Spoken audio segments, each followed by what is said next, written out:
السلام علیکم ورحمۃ اللہ وبرکاتہ۔ ویلکم ٹو راضی ٹی وی۔ راضی ٹی وی میں خوش آمدید۔ قصے، کہانیوں اور دلچسپ ویڈیوز کا منفرد چینل راضی ٹی وی۔ برائے مہربانی راضی ٹی وی کو سبسکرائب کریں اور ویڈیوز پسند آنے کی صورت میں کمنٹ کریں، لائک کریں اور بیل آئیکن دبانا کبھی نہ بھولیں تاکہ آپ کو ہماری ہر نئی آنے والی ویڈیو کا نوٹیفیکیشن ملتا رہے۔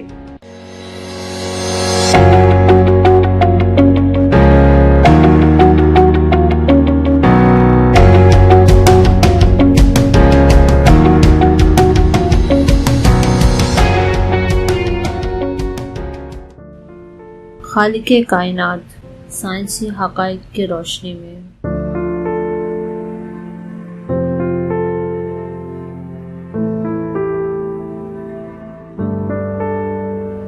میں ایک لمبے چوڑے چٹیل میدان میں کھڑا تھا۔ کہیں کہیں اکا دکا درخت بھی تھے۔ اچانک کیا دیکھتا ہوں کہ زمین کئی جگہوں سے دھنس گئی اور اس میں سے کچھ مادے خارج ہو کر جمع ہونے لگے۔ ایک جگہ وہ مادے جمع ہو کر گارے کی شکل اختیار کرنے لگے، دوسری جگہ اینٹ کی شکل بننے لگی اور تیسری جگہ وہ گارے جمع ہو کر لوہے کی شکل میں تبدیل ہونے لگے۔ جب اینٹ، گارے اور لوہے کا ایک بہت بڑا ڈھیر اکٹھا ہو گیا تو آپ ہی آپ ساری اینٹیں گاروں کے ساتھ مل کر دیوار کی صورت میں کھڑی ہونے لگی۔ دیکھتے ہی دیکھتے چاروں طرف دیواریں کھڑی ہو گئیں اور چند گھنٹوں کے اس عمل کے بعد ایک عالیشان 7 منزلہ عمارت سامنے کھڑی تھی، جو ہر طرح سے خوبصورت بھی تھی، مکمل اور مضبوط بھی۔ نہ وہاں کوئی انجینئر تھا، نہ بلڈر، نہ مستری، نہ مزدور۔ خود بخود کام چلتا رہا، آگے بڑھتا رہا اور دیکھتے ہی دیکھتے ایک خوبصورت اور مضبوط عمارت تیار تھی۔ ان باتوں کو سن کر آپ فیصلہ کر چکے ہوں گے کہ میں اپنا کوئی خواب بیان کر رہا ہوں یا پھر گپ ہانک رہا ہوں۔ اگر میں دونوں ہی باتوں سے انکار کر دوں اور کہوں کہ نہ یہ خواب ہے اور نہ کوئی گپ شپ، تو پھر آپ فوراً ہی بول پڑیں گے کہ تمہارا دماغ خراب ہو گیا ہے۔ کہیں بغیر مزدور مستری کے بھی کوئی عمارت بن سکتی ہے؟ اینٹ، گارے، لوہے، لکڑی بھلا خود بخود کیسے زمین سے ابل پڑیں گے؟ میں چند لمحوں تک سوچتا رہا کہ میری یہ بات کوئی ماننے کو تیار نہیں، اور اس کی وجہ صرف یہ ہے کہ آپ سے آپ کوئی کام نہیں ہوتا، خود بخود کوئی چیز نہیں بنتی۔ ایسے دعوے دار کو زمانہ پاگل سمجھتا ہے۔ کیا آپ نے کبھی اس بات پر غور کیا کہ چٹیل میدان میں محض اتفاق سے کوئی عمارت کھڑی نہیں ہو سکتی، خود بخود 1 انچ تعمیر نہیں ہو سکتی، تو اتنی بڑی کائنات محض اتفاق سے کیسے بن گئی؟ پیڑ، پودے، دریا، سمندر آپ ہی آپ کیسے ابل پڑے؟ چاند، سورج، ستارے بغیر کسی روشن کرنے والے کے کیسے جگمگا رہے ہیں؟ یہ کائنات اور کائنات کا سب کچھ محض اتفاق ہے اور اس کے پیچھے کسی بنانے والے کا ہاتھ نہیں۔ اس قسم کا دعویٰ اس بات کی درخواست کرتا ہے کہ آپ کو اپنے دماغ کے علاج کی ضرورت ہے۔ جب خود سے 1 انچ تعمیر نہیں ہو سکتی تو اتنی بڑی کائنات کیسے وجود میں آ سکتی ہے؟ کیا آپ دانش مندوں کے خلاف نہیں جا رہے؟ آپ کائنات کی ایک ایک چیز کو گھور گھور کر دیکھیں اور اپنے علم کے مطابق سمجھنے اور جانچنے کی کوشش کریں، تو آپ کو ہر لمحہ یہ یقین ہوتا جائے گا کہ اس کائنات کا کوئی بنانے والا ضرور ہے، جو اس کائنات کا اور کائنات کی ایک ایک چیز کا خالق ہے۔ وہ کائنات کا صرف خالق ہی نہیں، ایسا نہیں کہ وہ کائنات کو بنا کر فرصت پا گیا اور اب آرام میں ہے، نہیں، وہ اس کائنات کا منتظم اور مدبر بھی ہے۔ یہ چاند سورج کا نظام، یہ پیڑ پودوں کی نشو و نما کی تدبیر سب اسی سے ہے۔ وہ اگر اپنا انتظام بند کر دے تو ابھی چاند سورج زمین پر ٹپک پڑیں گے، اگر وہ اپنی تدبیر روک لے تو سارے پیڑ پودے مرجھا جائیں گے اور پوری زمین بنجر ہو جائے گی اور پھر کوئی جاندار زندہ نہ رہے گا۔ پوری دنیا چٹیل میدان اور گھپ اندھیرا ہو جائے گی۔ کیا آپ جانتے ہیں کہ سورج اور زمین کی پیدائش کیسے ہوئی؟ آج سے کھربوں سال پہلے ایک زبردست دھماکہ ہوا تھا۔ دھماکہ ہوتے ہی پوری خلا آگ سے بھر گئی، ہر طرف آگ ہی آگ۔ وہ آگ خلا میں ادھر ادھر گھومتی اور چکر کاٹتی رہی، پھر گھومتے گھومتے وہ آگ کئی حصوں میں ٹکڑے ہو کر بٹنے لگی۔ ہر ٹکڑا کٹ کر الگ ہونے لگا اور کٹ کر ایک جانب نکل پڑا۔ یہ سورج بھی اسی آگ کا کٹا ہوا ایک بہت بڑا گولا ہے۔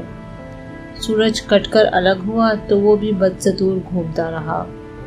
کچھ عرصے بعد اس سے بھی چھوٹے چھوٹے ٹکڑے کٹ کر الگ ہونے لگے۔ ہماری زمین سورج ہی کا کٹا ہوا ایک ٹکڑا ہے۔ زمین جب سورج سے الگ ہوئی تو وہ بھی آگ کے گولے کی شکل میں گھومتی رہی۔ شروع میں زمین ہچکولے کھا کھا کر گھوم رہی تھی، جیسے کوئی کشتی موجوں کی لپیٹ میں آ جائے اور چلتے چلتے ڈانوا ڈول ہو جائے۔ چونکہ زمین کے اندر آگ ہی آگ تھی، اسی لیے آگ کے بڑے بڑے لمبے لمبے اور گہرے گہرے شعلے باہر نکلنے کے لیے بےتاب تھے، اور زمین کی سطح ان طاقتور شعلوں کو روک رہی تھی۔ اس عمل سے زمین پر لرزہ طاری ہو گیا اور زمین ہچکولے کھانے لگی۔ بالآخر سطح کمزور پڑ گئی اور زمین ایک دھماکے کے ساتھ جگہ جگہ سے پھٹ گئی۔ بڑے بڑے لمبے گہرے شعلے اندھا دھند سطح سے نکل کر باہر فضا میں لپکے۔ فضا میں آتے ہی وہ ٹھنڈے پڑ گئے۔ شعلوں کے ساتھ جو مادے تھے وہ باہر آ کر جم گئے۔ جمے ہوئے یہی مادے پہاڑ ہیں، جس سے زمین کے جھٹکے اور ہچکولے ختم ہو گئے۔ لیکن زمین اپنے پہاڑوں کے ساتھ گھومتی ہی رہی۔ گھومتے گھومتے زمین کی سطح ٹھنڈی ہونے لگی۔ زمین کی سطح ٹھنڈی تو ہو گئی، مگر حرارت اب بھی بہت زیادہ تھی۔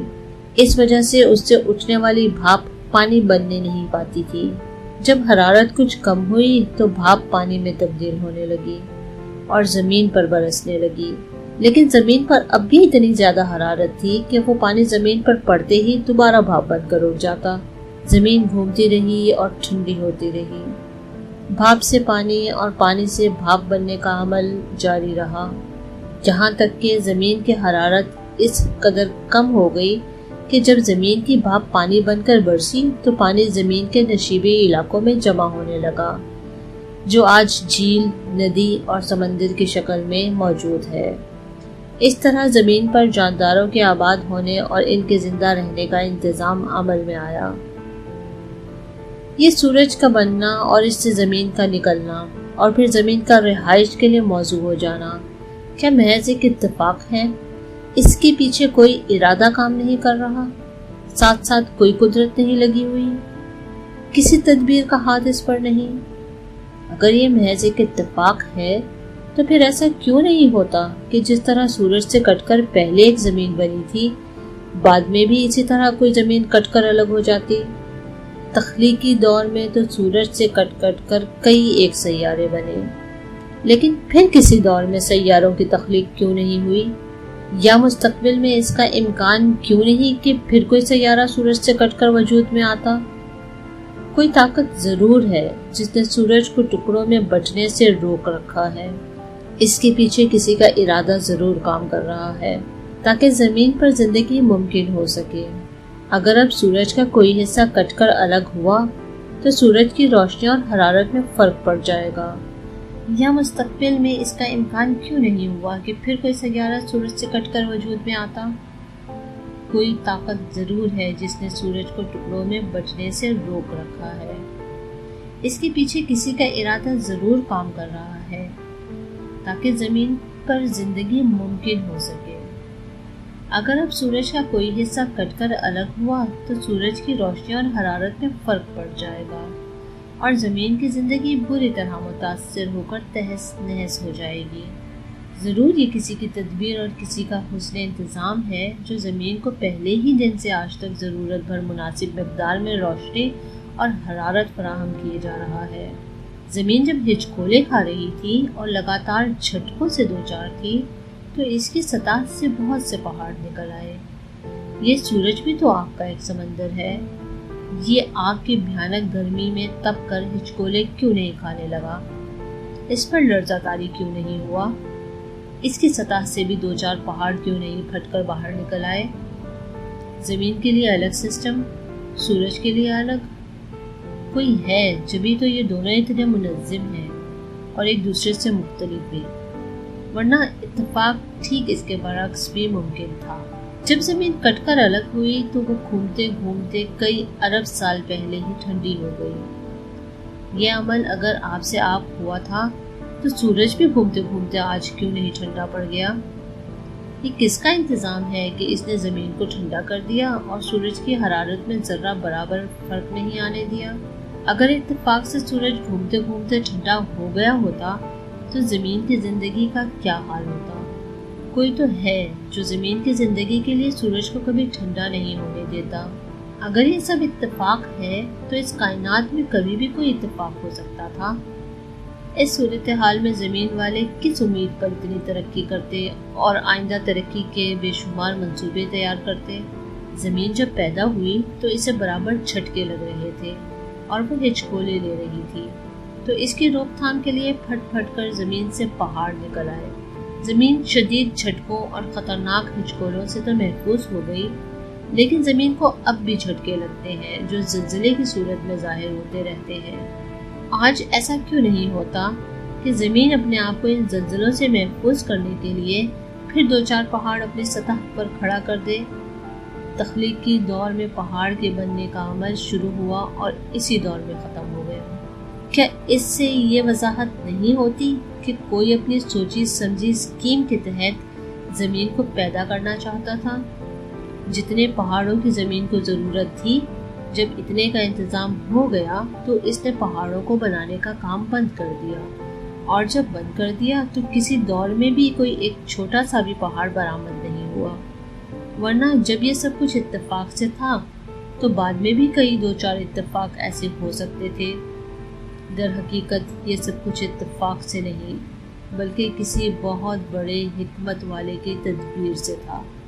سورج اور زمین کی پیدائش پر آپ جس قدر غور فرمائیں گے، اسی قدر آپ کو ایک غیر محسوس ہستی کا اعتراف ہوگا جو کائنات کا خالق بھی ہے، مدبر اور منتظم بھی۔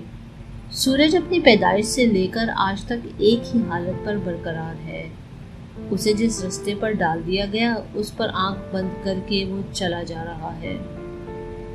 آپ سورج کو ذرا معقولیت پسند ذہن سے دیکھیں تو آپ کی ہر سوچ اس غیر مرئی ہستی کا اعتراف کرنے پر مجبور ہو جائے گی جس کی نگرانی میں یہ سورج روشن بھی ہے اور صحیح و سالم بھی، اور آج تک وہ اپنے راستے سے 1 انچ نہیں ہٹا۔ سورج آگ کا ایک بہت بڑا سمندر ہے جو 32 کروڑ کلومیٹر تک گہرا ہے اور 13,85,000 کلومیٹر تک لمبا اور چوڑا۔ اس کی گہرائی میں ایسی بھڑکدار آگ ہے جو اپنی سطح کو پھاڑ کر دھماکے کی صورت میں ایک جھٹکے سے نکلتی ہے اور دور خلا میں جا گرتی ہے۔ اس دھماکے کے ساتھ آگ کے بڑے بڑے گہرے شعلے خلا میں بلند ہوتے ہیں جس سے ایک جھماکے دار روشنی پھوٹتی ہے جو خلا کے بہت سے سیاروں کو مسلسل روشن کیے رہتی ہے۔ 1 منٹ میں 25 کروڑ ٹن مادے خارج ہوتے ہیں جو روشنی اور حرارت دونوں کا کام دیتے ہیں۔ یہ سورج ہماری زمین کی سلامتی کا ذمہ دار اور جاندار کی زندگی کا ضامن ہے۔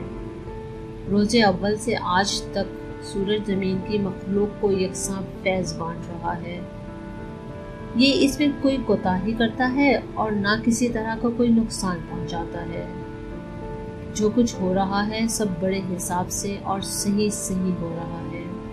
اگر یہی سورج گھومتے گھومتے کچھ سکڑ جاتا اور 32 کروڑ کلومیٹر سے صرف 30 کروڑ کلومیٹر گہرا اور 13 لاکھ کلومیٹر لمبا چوڑا رہ جاتا تو کیا زمین پر سورج کی روشنی اور حرارت میں کمی نہ آ جاتی؟ زمین کے جانداروں کو روشنی اور حرارت کی صحیح مقدار نہ مل پاتی تو یہ ان کی تباہی کا باعث نہ ہوتا؟ آخر کون ہے جو سورج کو کمزور ہونے نہیں دیتا؟ وہ مسلسل یکساں روشنی اور حرارت زمین کو بھیج رہا ہے، کبھی اس میں کوئی فرق نہیں آ جاتا۔ ہر منٹ 25 کروڑ ٹن مادے خارج کرنے والا سورج اگر 22 کروڑ ٹن مادے خارج کرنے لگے تو روئے زمین پر ایک گھاس باقی نہ رہے۔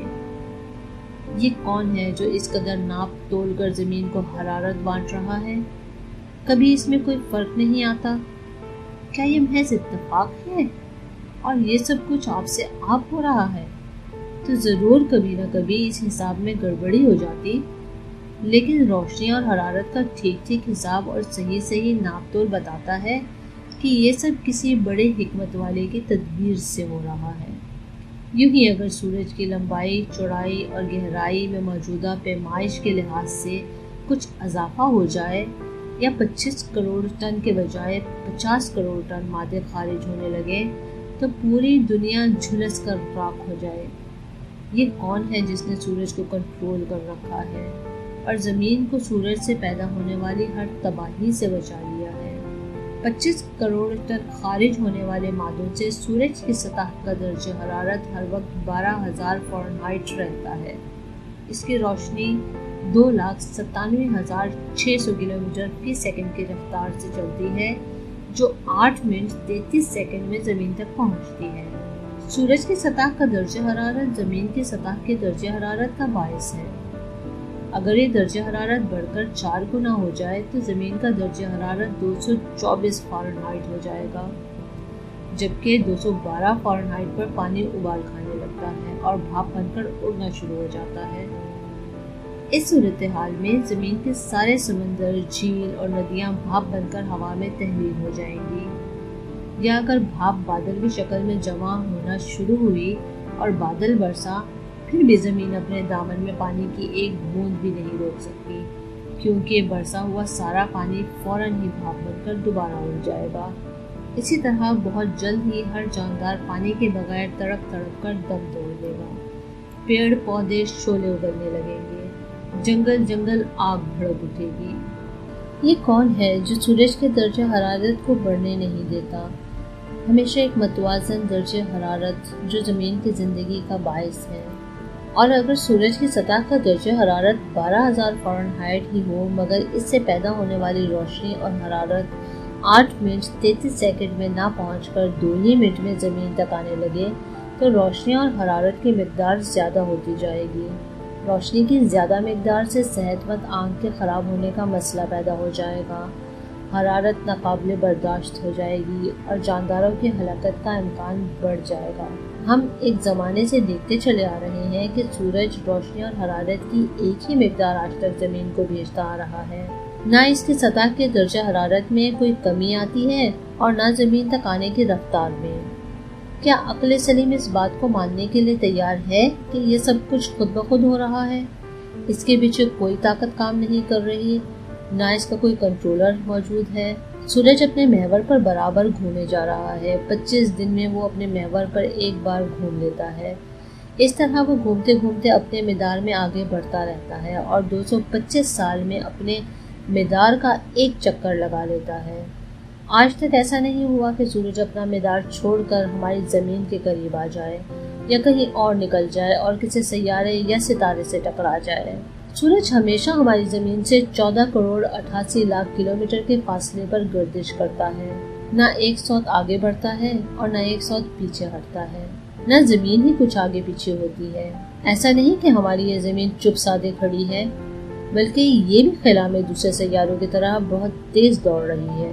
906 کلومیٹر فی سیکنڈ کی رفتار سے گھنٹہ بھر میں 34,560 کلومیٹر تک دوڑ جاتی ہے۔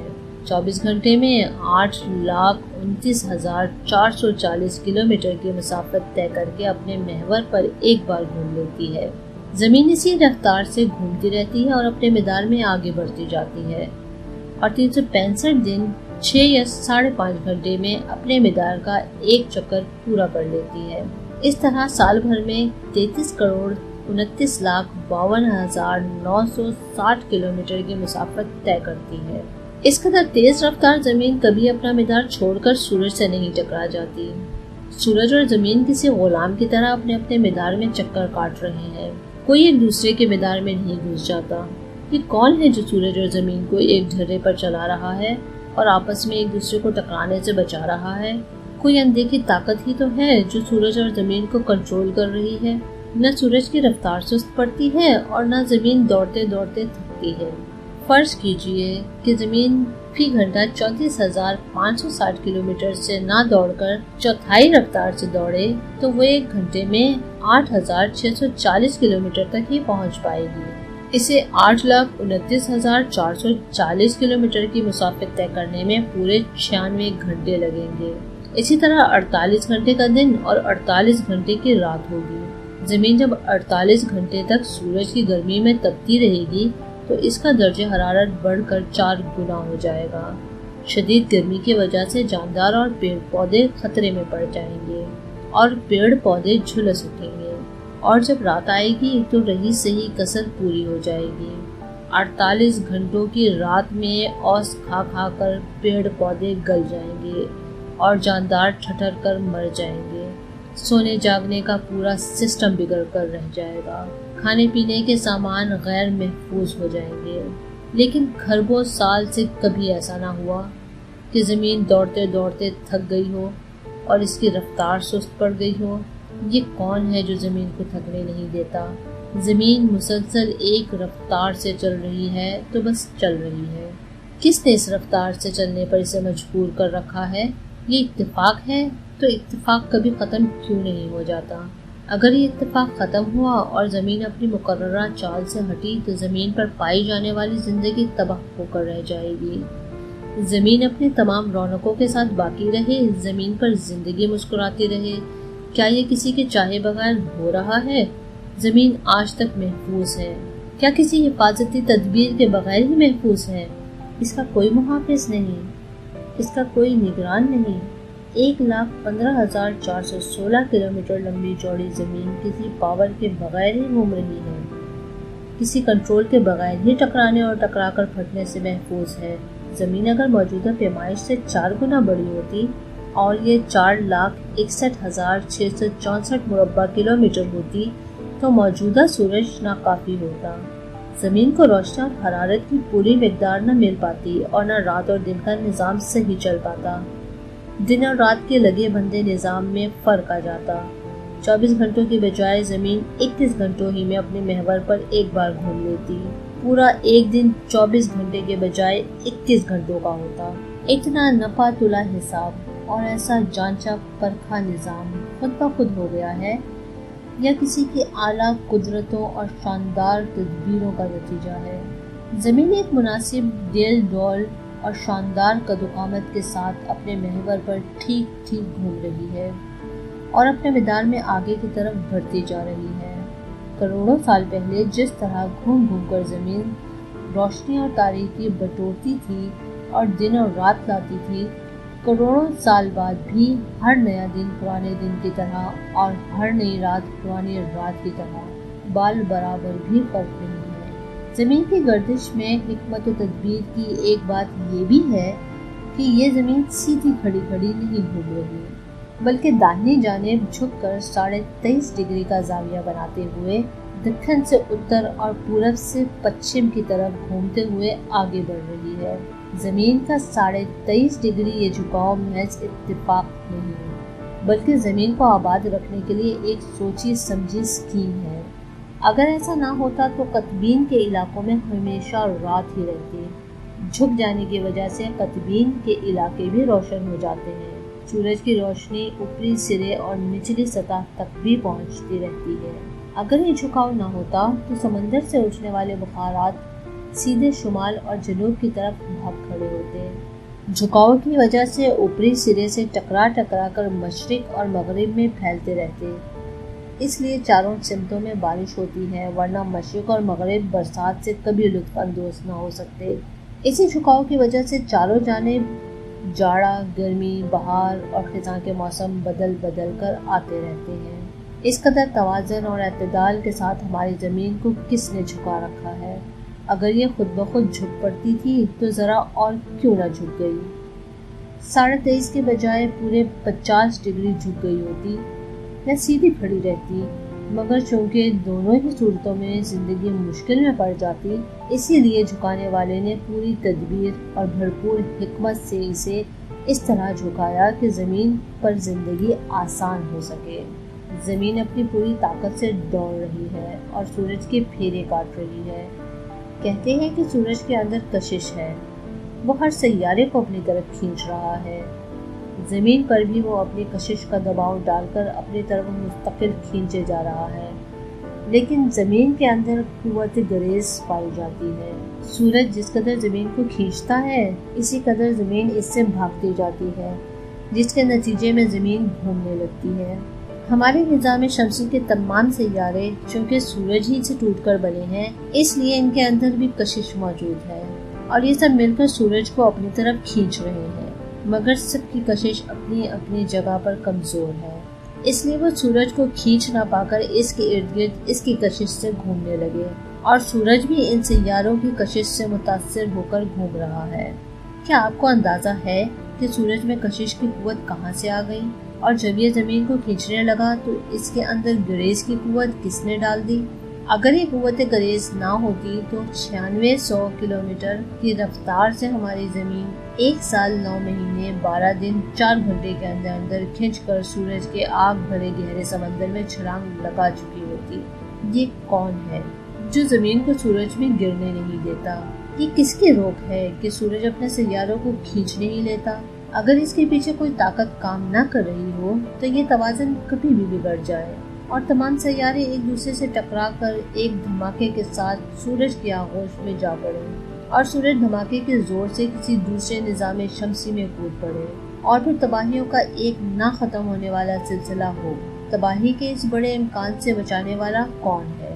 دنیا کے کسی بھی کونے میں ایک معمولی مشین بھی ایسی ہے جو خود بخود چل پڑی ہو اور اس کا چلانے والا کوئی نہ ہو، یا ایک بار کسی نے چلا کر چھوڑ دیا ہو اور وہ دسیوں سال سے آپ ہی آپ چل رہی ہو اور اس کی دیکھ ریکھ کرنے والا کوئی بھی موجود نہ ہو؟ کسی مشین کا ایک پرزہ بھی جب اس طرح نہیں چل سکتا تو کائنات کی اتنی بڑی مشین آپ ہی آپ کیسے چل پڑی ہوگی اور چلنے کے بعد کسی نگراں سے کیوں بے نیاز ہو گئی ہوگی؟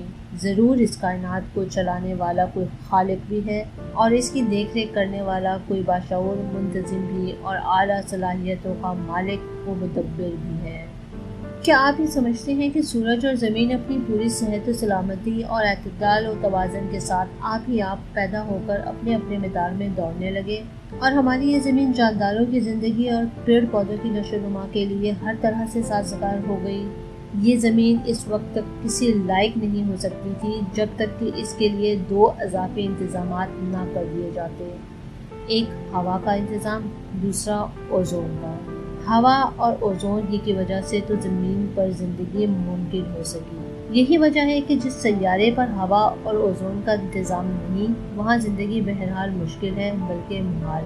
چاند پر اسی لیے نہ زندگی ہے اور نہ زندگی کے آثار اور نہ ہی آئندہ زندگی ممکن ہو سکتی ہے، کیونکہ وہاں ہوا اور اوزون کا انتظام نہیں۔ کیا بات ہے کہ زمین پر ہوا بھی ہے اور اس کے لیے اوزون کا انتظام بھی، اور چاند پر ان میں سے کچھ بھی نہیں۔ کیا اس سے یہ بات سمجھ میں نہیں آتی کہ کسی نے جان بوجھ کر زمین کو اس قابل بنایا ہے کہ یہاں زندگی ممکن ہو سکے؟ ورنہ یہ اتفاق ہے تو چاند پر یہ اتفاق کیوں نہیں پیدا ہو گیا؟ کسی دوسرے سیارے پر بھی اتنی ہوا نہیں کہ وہاں زندگی آسان ہو سکے، لے دے کہ زمین پر ہی ہوا ہے اور اوزون بھی۔ آپ تصور کیجئے کہ زمین پر ہوا نہ ہوتی تو کیا ہوتا؟ عام طور پر تو لوگ بس اتنا سمجھتے ہیں کہ جاندار کی زندگی سانسوں پر ٹکی ہوئی ہے۔ اگر ہوا نہ ہوتی تو پل بھر میں سانس لینا مشکل ہو جاتا اور جاندار گھٹ گھٹ کر مر جاتا یا پیڑ پودوں کی نشو و نما خطرے میں پڑ جاتی۔ لیکن ہوا صرف اس لیے نہیں کہ جاندار اس سے آکسیجن حاصل کرے اور پھر کاربن ڈائی آکسائیڈ بنا کر اسے خارج کر دے جو پیڑ پودوں کی زندگی کا باعث بن سکے، بلکہ ہوا کے ذمے کچھ دوسرے اہم کام بھی ہیں۔ پہلا فائدہ، چونکہ سورج سے بہت ساری کرنیں پھوٹ کر زمین پر اترتی ہیں، کچھ کرنیں تو وہ ہیں جو دکھائی دیتی ہیں۔ دکھائی دینے والی 7 کرنیں ہیں: بنفشی، نیلی، آسمانی، سبز، زرد، نارنجی اور سرخ۔ اور نہ دکھائی دینے والی کرنوں کو بالا بنفشی اور زیر احمری کہا جاتا ہے۔ یہ ساری کرنیں بہت زیادہ حرارت پیدا کرنے والی بھی ہوتی ہیں اور نقصان پہنچانے والی بھی۔ اگر زمین کے چاروں طرف 12 کلومیٹر کی بلندی تک ہوا نہ ہوتی تو یہ کرنیں سیدھی زمین پر اتر آتی اور ہر طرف ایک ایک چیز کو نقصان پہنچاتی پھرتی۔ لیکن ہوا کے باریک باریک ذرے ان کرنوں کو پھوڑ کر کمزور کر دیتے ہیں۔ پھر ان میں یہ صلاحیت نہیں رہ جاتی کہ وہ کچھ گڑبڑ کر سکے۔ کرنیں ہوا کے غلاف سے چھن چھن کر آتی ہیں، جو جانداروں کے لیے سازگار اور پیڑ پودوں کے لیے خوشگوار ثابت ہوتی ہیں۔ دوسرا فائدہ، ہوا کا دوسرا کام یہ ہے کہ وہ سورج سے نکلنے والی حرارت کا بہت سا حصہ اپنے اندر جذب کر لیتی ہے۔ پھر اس کے بعد وہ حرارت زمین پر پہنچتی ہے تو زمین کے درجہ حرارت میں اعتدال باقی رہتا ہے۔ اگر یہ حرارت ہوا سے ملے بغیر ہی زمین پر اتر آئے تو زمین کا سب کچھ جل بھن کر خاک ہو جائے۔ تیسرا فائدہ، ہوا کا تیسرا کام یہ ہے کہ سورج کی مختلف کرنوں سے جب زمین تپ کر پوری طرح گرم ہو جاتی ہے تو سورج ڈوبنے کے بعد اس گرمی کو ہوا زمین کی پوری فضا میں روکے رکھتی ہے۔ اگر ہوا کا غلاف دن بھر کی گرمی کو نہ روکے تو رات میں ایسی ناقابل برداشت ٹھنڈک پڑنے لگے کہ ہر جاندار ٹھٹر کر رہ جائے۔ دن کی گرمی رہنے سے رات کا موسم معتدل بنا رہتا ہے۔ چاند پر زندگی اسی لیے محال ہے کہ وہاں ہوا کا گزر نہیں، نہ وہاں کیڑے مکوڑے ہی ہیں نہ گھاس پھوس، کیونکہ چاند کی سطح پر مہلک کرنوں کی بارش ہوتی رہتی ہے۔ ہوا نہ ہونے کی وجہ سے وہاں کا درجہ حرارت 250 فارنہائٹ رہتا ہے، جبکہ 212 فارنہائٹ پر پانی ابال کھا کر بھاپ بننا شروع ہو جاتا ہے، اور جب رات آتی ہے تو اس حرارت کو باقی رکھنے والی ہوا نہیں ہوتی، اس لیے رات کا درجہ حرارت 0 سے نیچے گر کر 250 تک پہنچ جاتا ہے۔ اس لیے رات بھی کسی جاندار کو باقی نہیں رکھ پاتی۔ ہوا کے اس مضبوط انتظام سے یہ اندازہ نہیں لگتا کہ کسی نے بہت سوچ سمجھ کر زمین کو اس طرح محفوظ کر لیا ہے تاکہ وہاں زندگی ممکن ہو سکے، جبکہ چاند ہماری زمین کی بنسبت سورج سے 3,08,400 کلومیٹر مزید دوری پر ہے۔ اس لحاظ سے اگر زمین کی چاروں طرف ہوا نہ ہوتی تو یہاں کا درجہ حرارت چاند سے بھی زیادہ ہوتا، یہاں چاند سے بھی زیادہ زندگی مشکل ہوتی۔ یہ کون ہے جس نے زمین پر زندگی کو آسان کر دیا اور چاند پر بدستور مشکل رہنے دیا؟ یہ کون ہے جس نے زمین پر چاروں طرف ہوا کا غلاف چڑھا دیا اور چاند کو اس سے محروم رکھا؟ کوئی ضرور ہے جو زمین کو تو آباد رکھنا چاہتا ہے، مگر چاند کو سنسان اور ویران ہی چھوڑ دینا اس کی مرضی ہے۔ ہوا زمین کی حفاظت میں کس قدر اہم رول ادا کرتی ہے۔ اگر ہوا نہ ہوتی یا بھاگ کر کہیں اور چلی جاتی تو زمین کا کیا بنتا؟ جبکہ ہوا کے اندر بھاگنے، پھیلنے اور اتر کر کہیں اور چلے جانے کی پوری صلاحیت موجود ہے، پھر بھی یہ محض اپنے مخصوص دائرے سے نکل نہیں پاتی، اپنی حد پر رہتی ہے، آگے نہیں بڑھتی۔ ہوا اگر اپنے دائرے سے بھاگ کھڑی ہو تو اپنے ساتھ آکسیجن اور کاربن ڈائی آکسائیڈ کو بھی لے اڑے۔ آکسیجن نہ ملنے پر جاندار مر جائیں اور کاربن ڈائی آکسائیڈ نہ ملنے پر پیڑ پودے مرجھا جائیں۔ ہوا کو اس مخصوص دائرے میں روکنے کے لیے اوزون کا انتظام کیا گیا ہے۔ اوزون ایک سادہ مالیکیولی گیس ہے جس میں آکسیجن کے 3 ایٹم موجود ہوتے ہیں۔ یہ زمین کی سطح سے 12 کلومیٹر کی دوری سے شروع ہو کر 23 کلومیٹر کی بلندی تک زمین کے چاروں طرف پھیلی ہوئی ہے۔ یہ نہ صرف آکسیجن اور کاربن ڈائی آکسائیڈ کو روکتی ہے بلکہ بادلوں کو بھی اوپر بھاگنے نہیں دیتی۔ یہ بادل اگر زیادہ اوپر کو چڑھ جاتے تو زمین بارش سے محروم ہو جاتی۔ اوزون گیس کا سب سے بڑا کام یہ ہے کہ وہ سورج سے نکلنے والی الٹرا وائلٹ شعاعیں، جن کو بالا بنفشی شعاعیں کہتے ہیں، کو اپنے اندر جذب کر لیتی ہے، جو جاندار کے لیے بڑی ہی خطرناک ہیں۔ ان سے طرح طرح کی بیماریاں پیدا ہوتی ہیں، جلدی بیماریوں کے ساتھ ساتھ جلد کا کینسر بھی ہو جاتا ہے۔ اوزون گیس کی موٹی تہ اگر نہ ہوتی تو یہ سیدھی زمین پر اتر آتی اور جاندار کی جلدوں میں گھس گھس کر انہیں بیماریوں کا گھر بنا دیتی۔ یہ شعاعیں ایک بار میں جسم کے 15,000 خلیوں کو مردہ کر دیتی ہیں۔ اس طرح ان شعاعوں کے بار بار حملوں سے جسم بیکار اور مردہ ہو جاتا ہے۔ زمین و آسمان کا یہ سارا نظام، چاند سورج کی یہ لگی بندی زندگی، خلا میں تیرنے والے بے شمار سیارے اور لا تعداد ستارے، سب پکار پکار کر کہہ رہے ہیں کہ ہم خود سے کائنات میں نہیں آئے، ہم آپ ہی آپ پیدا نہیں ہو گئے، بلکہ ہمارا ایک خالق ہے جو ہمیں چلا رہا ہے، ہم اسی کے پابند ہیں۔ اس کی مرضی کے بغیر نہ ہم 1 انچ آگے بڑھتے ہیں اور نہ 1 انچ پیچھے ہٹتے ہیں۔ وہ ہمارا منتظم ہے، وہ ہمارے اندر نت نئی تدبیروں کے ساتھ ہر پل اپنی شان کے جلوے بکھیر رہا ہے۔ گہری سماعت والے اس آواز کو سن لیتے ہیں، گہری نظروں والے گہری نظر والے کائنات کے ماتھے کا لکھا پڑھ لیتے ہیں کہ ہمارا ایک خالق ہے جو ہمارا مدبر بھی ہے اور منتظم بھی۔ جو لوگ بے سمجھے بوجھے چیختے رہتے ہیں کہ یہ کائنات آپ سے آپ بنی ہے، اس کے پیچھے کوئی طاقت کام نہیں کر رہی ہے، دراصل ان کا علم مردہ، ان کی سماعت بوجھل اور ان کی نظر خراب ہے۔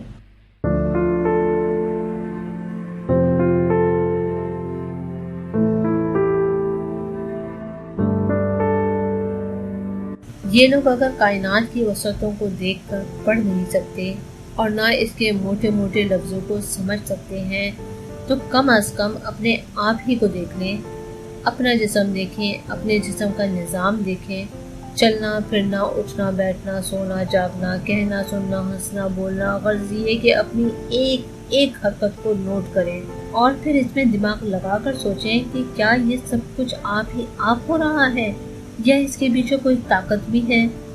زیادہ دماغ لڑانے کی ضرورت نہیں، آپ صرف اپنے کھانے پینے سے لے کر پیشاب پخانے کے مرحلوں کو دیکھیں، آپ صرف اپنے نظام ہضم پر غور کریں تو بہت جلد اعتراف ہو جائے گا کہ ایسا عظیم الشان مضبوط اور پائیدار سسٹم کسی چلانے والے کے بغیر نہیں ہو سکتا۔ ایسا درست نظام ہضم کسی مدبر کے بغیر ممکن نہیں۔ شاید آپ کو یہ نہیں پتا کہ آپ کھانے کا جو ایک لقمہ منہ میں ڈالتے ہیں تو اسے کن کن دشوار گزار مرحلوں سے گزرنا پڑتا ہے، مگر وہ بآسانی گزر جاتا ہے، اس میں نہ کوئی دقت آتی ہے اور نہ رکاوٹ۔ آدمی جب ایک لقمہ منہ میں ڈالتا ہے اور اسے چباتا اور پیستا ہے تو منہ کے اندر موجود دو گلٹیاں فوراً تن کر کھڑی ہو جاتی ہیں۔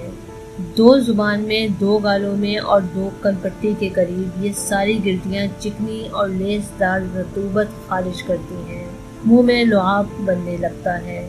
ایسا تو نہیں ہے کہ لقمے کو چبا کر تھوک دینا ہے، بلکہ اسے تو پیٹ میں اتارنا ہے۔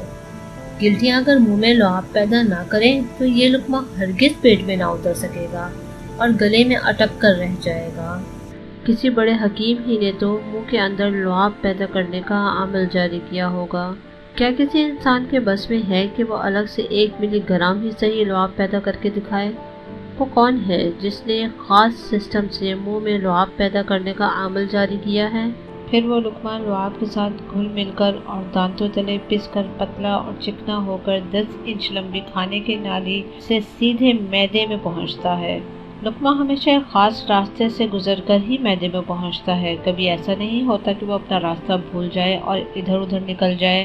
اگر وہ کسی دن اپنے راستے سے بہک جائے تو نہ آپ کی بھوک ہی مٹے گی اور نہ آپ کا جسم ہی سلامت رہے گا۔ کوئی تو ہے جس نے کھانے کے اس ایک لقمے کو بے راہ نہیں چھوڑا، بلکہ اس کے لیے ایک راستہ مقرر کر دیا تاکہ وہ ادھر ادھر بھٹک کر پریشانی کا باعث نہ بننے پائے اور سیدھا کھانے کی نالی سے معدے میں اترے۔